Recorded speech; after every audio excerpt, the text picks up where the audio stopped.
Olá, seja bem-vindo ao CR News desta quarta-feira, 15 de abril.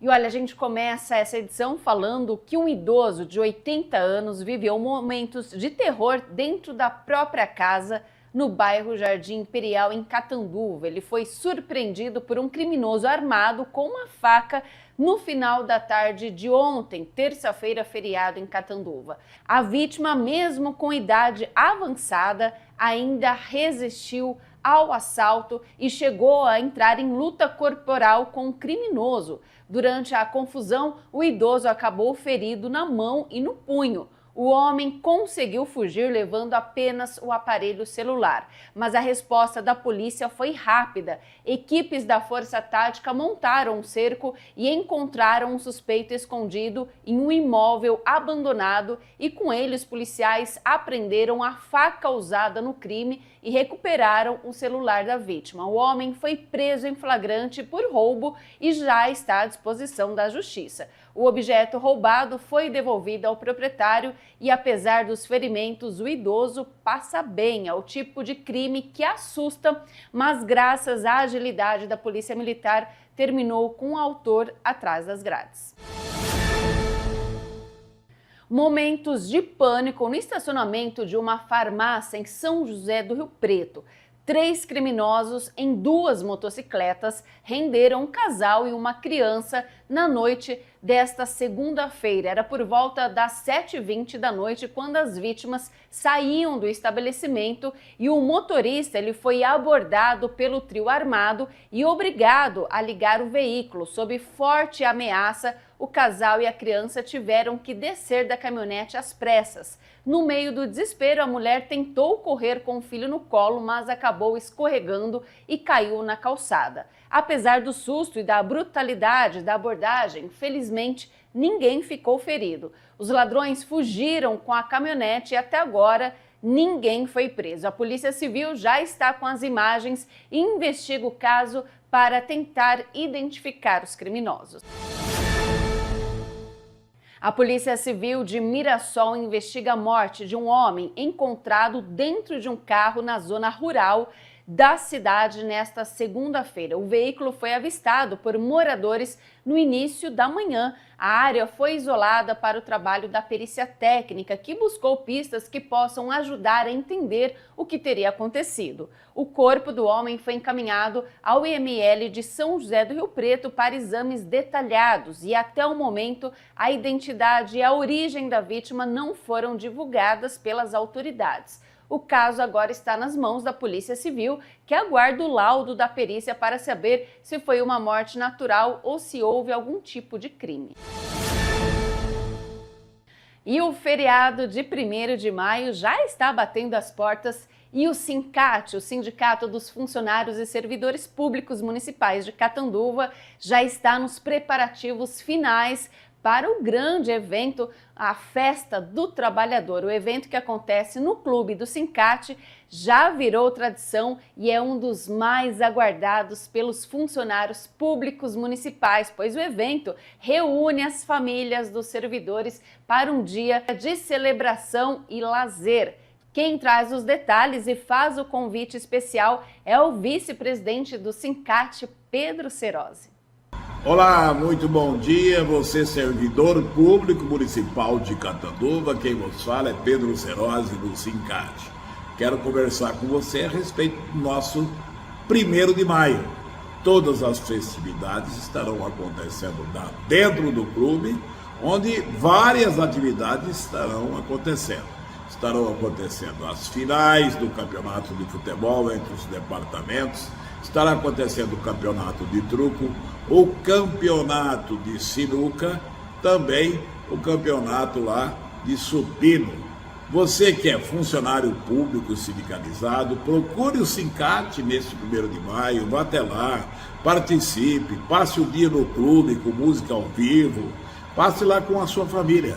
Vamos todos fazer do nosso dia 1º de maio um dia alegre, um dia festivo. É isso que nós estamos nos preparando para tanto.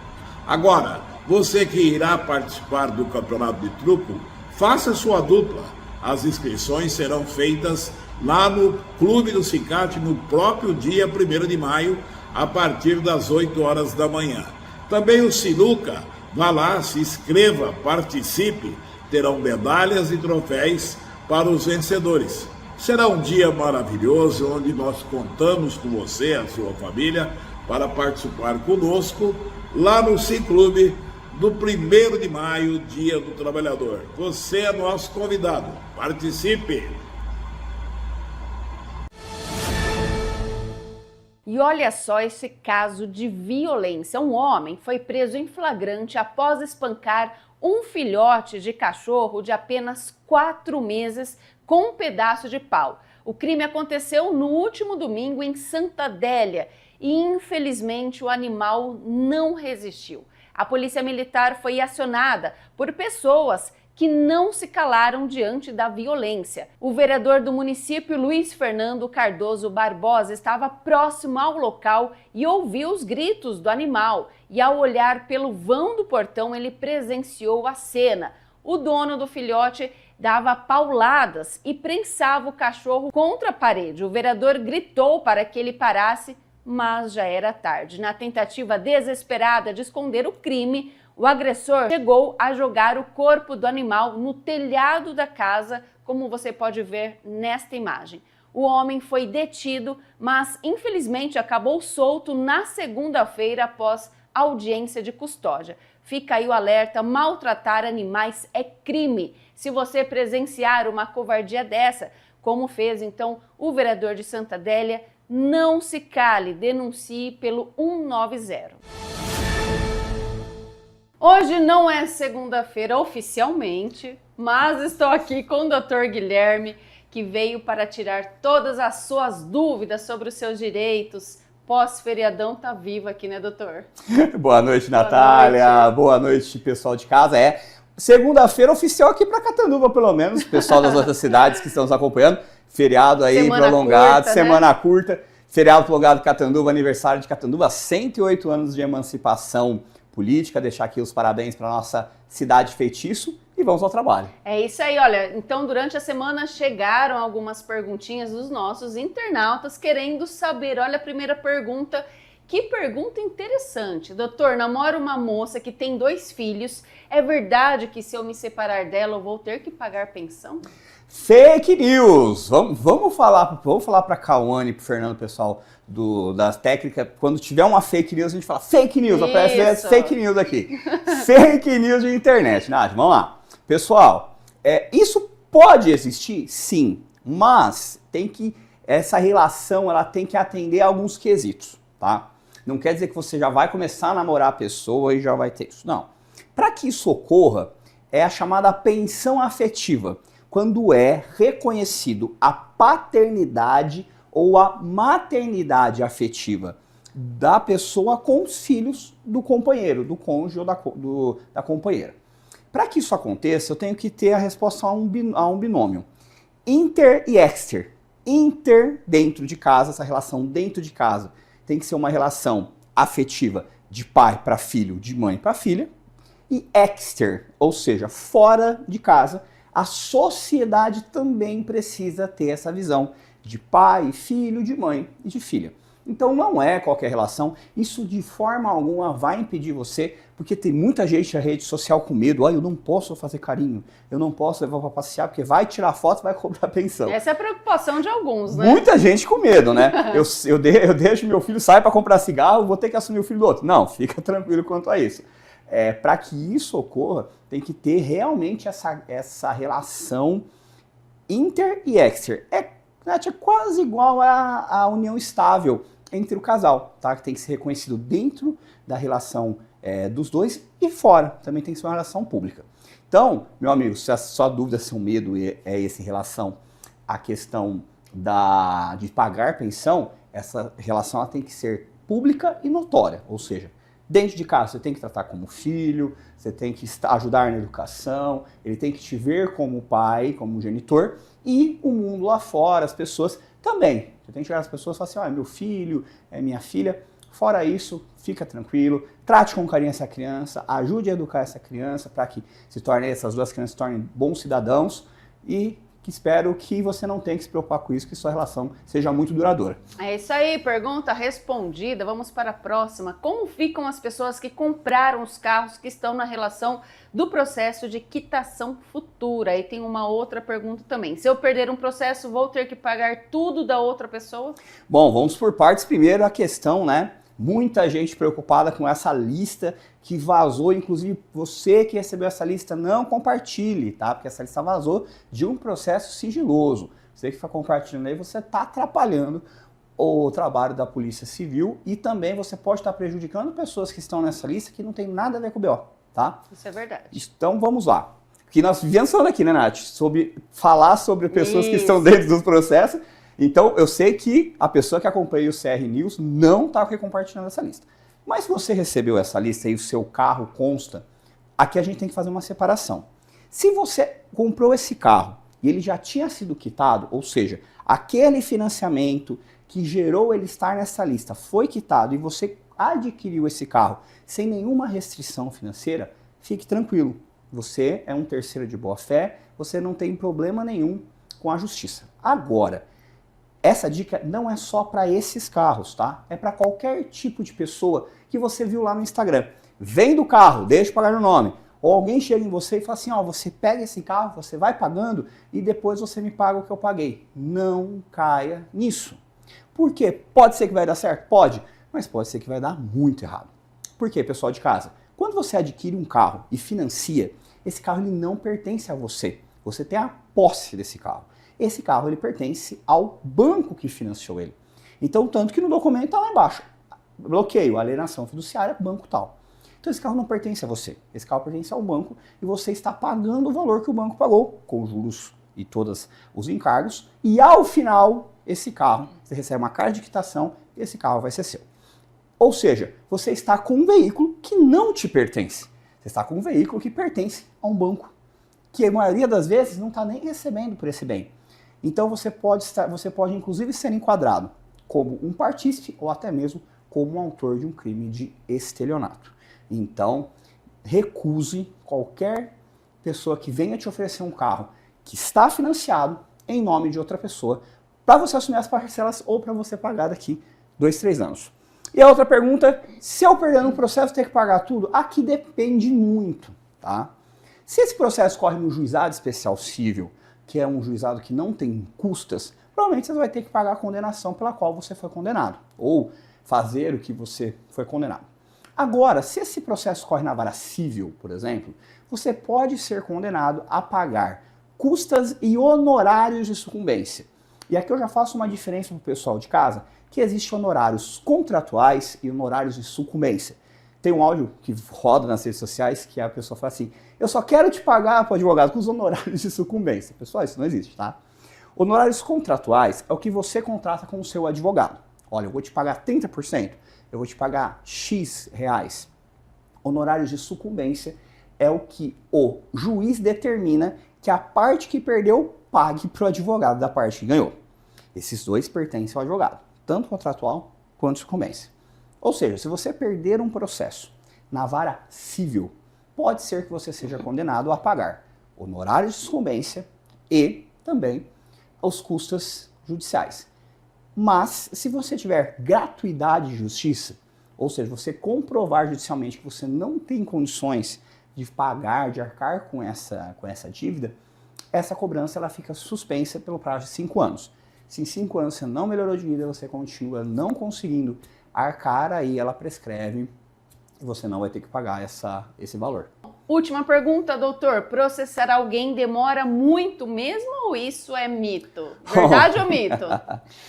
Bom, todas as pessoas que vão lá no escritório, eu sempre faço a mesma brincadeira. Falo para todo mundo, 2 coisas. Primeiro, médico que promete cura, padre ou pastor que promete reino dos céus e advogado que promete causa ganha, corre que é charlatão. E a segunda, Boa. Porque é impossível, né? E segunda, eu prefiro dar os 6 números na Mega Sena do que falar quanto tempo vai demorar um processo. Porque cada processo é um processo. Sim, não tem como saber. Não tem como saber, porque não depende só do advogado. O advogado, Nath, é interessante isso, o advogado ele tem prazos para cumprir. Então, por exemplo, contestação, 15 dias, apelação, 15 dias, embargo de declaração, 5 dias, juntar documentos, 5 dias. Agora, a partir do momento que o processo sai do escritório e vai, por exemplo, para o fórum, lá não tem prazo. Embora a lei detenha a determinação, como nós temos uma justiça brasileira abarrotada de processos, com poucos servidores, conclui-se aí que um juiz ele julga em média de 10 a 15 mil processos por ano. Então, você imagina quanto trabalho que tem ali para 5, 6, 7 pessoas. Então, dentro do cartório, eles não conseguem dar uma celeridade tão grande pelo grande volume de processos. Então, depende. Tem processos que são rápidos, que andam rápidos, 30, 40, 60 dias o processo já foi resolvido. E agora tem processos que se arrastam por anos, né? Eu sempre brinco que tem inventário que demora 30, 40 anos para terminar. E, gente, não é culpa do advogado. O advogado, na maioria das vezes, ganha no final do processo. Então, nós somos os maiores interessados para que o processo termine, para nós recebermos os nossos honorários. Bom, dúvidas aqui sanadas pelo Dr. Guilherme. Tivemos uma aula de direito aqui, hein? Bacana, gostei. E você pode continuar mandando as suas perguntas ao longo da semana, que segunda-feira que vem, Dr. Guilherme estará aqui com a gente. Né? Muito obrigada, doutor, pelas suas explicações mais uma vez. Muito obrigado, Nath. Segunda-feira que vem, né? Porque não teremos Canta e Encanta, em que a Nath trabalhou muito esse fim de semana. Então, segunda-feira que vem estaremos aqui. E hoje teremos podcast. E hoje, pessoal, teremos lá o Linhas do Poder sem a minha co-host titular, que estará em outras obrigações profissionais, porém com o co-host convidado, Thiago Cabé, e com o pessoal do 10 de Acréscimo. Mas semana que vem, ó, tudo volta ao normal. Nós aqui na segunda-feira e quarta-feira, Nath sentado do meu lado esquerdo lá no programa. É isso aí, muito obrigada. E olha, devido ao feriado do aniversário de Catanduva, ontem, 14 de abril, a sessão da Câmara será realizada hoje, quarta-feira. E para essa sessão não há projetos pautados na ordem do dia para votação. Então serão apreciados diversos documentos que compõem a rotina legislativa, como a votação das atas das sessões anteriores, além da leitura das correspondências oficiais recebidas pela Casa e a apresentação de novas proposituras, como projetos de lei, de resolução e decretos legislativos. Também fazem parte do expediente a leitura de moções, requerimentos, indicações e demais matérias encaminhadas pelos parlamentares, instrumentos que refletem as demandas da população e o trabalho contínuo do Legislativo. Se você quiser acompanhar pela internet, a Câmara transmite tudo ao vivo pelo canal oficial no YouTube. E amanhã a gente traz aqui os destaques de hoje. Boa noite, que agora até dia 29/5 nós estamos falando sobre imposto de renda, para que você possa declarar mais facilmente e melhor a sua declaração. Vamos lá para a primeira pergunta. O Júlio quer saber: como devo lançar um financiamento de casa ou apartamento no meu imposto de renda? Se você financiou um apartamento, qual é o valor?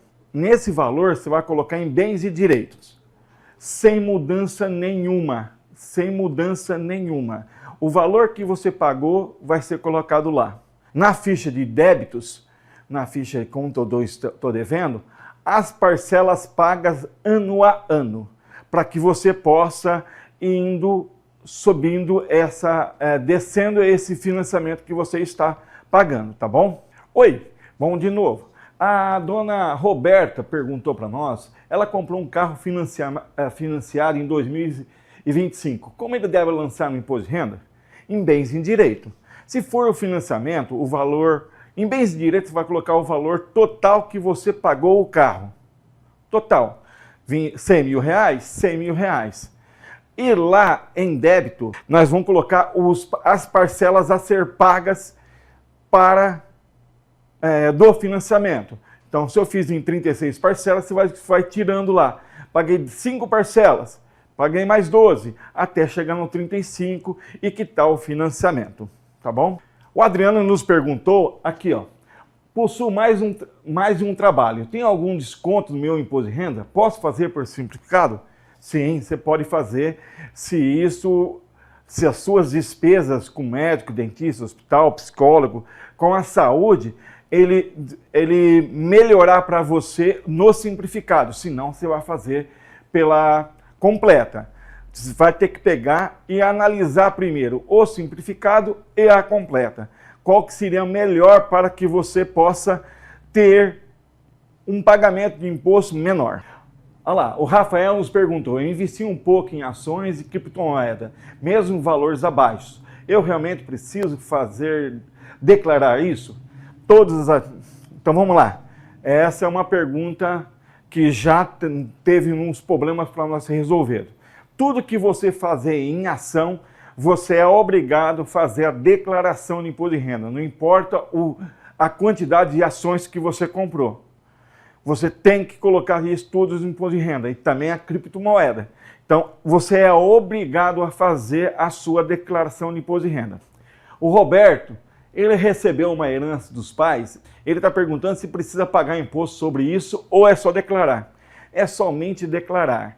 Porque vai fazer a declaração do pai falando que ele repassou isso para o filho e o filho, nesse caso, vai fazer os bens que ele recebeu na sua declaração de imposto de renda em bens de direito e lá, rendimentos isentos não tributável, vai colocar o valor da herança que ele recebeu, para os dois baterem, tá certo?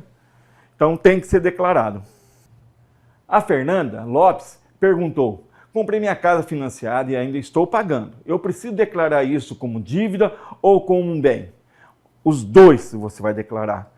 Quando você compra uma casa financiada, você tem que colocar os valores que você pagou da casa, mais o que você gastou com a casa, se tiver tudo comprovado. Notas fiscais, mão de obras, para quê? Para que você possa agregar isso na sua casa, tá? Então você vai colocar bens e direitos. Lá em dívidas você vai colocar o que você está pagando, quanto você está pagando e quanto você já pagou durante o ano anterior. Então você tem que fazer das duas maneiras, em bens e direitos e em dívidas, tá? Para que você possa ter tudo isso mais declarado e melhor analisado pela Receita. Nós estamos aqui sempre esperando vocês a nos fazer a pergunta. Pode mandar para CR News, Pedrasoli Consultoria, para que nós possamos interagir com vocês sobre como melhor fazer a sua declaração de imposto de renda. Nosso escritório está na rua César Marinho 231. Se quiser chegar lá, estaremos lá para atendê-los com todo amor e carinho. E nosso telefone é 3523-7202. Estão às suas disposições. Boa noite para vocês. O Jornal CR News vai ficando por aqui. Uma boa noite para você e a gente volta a se ver amanhã.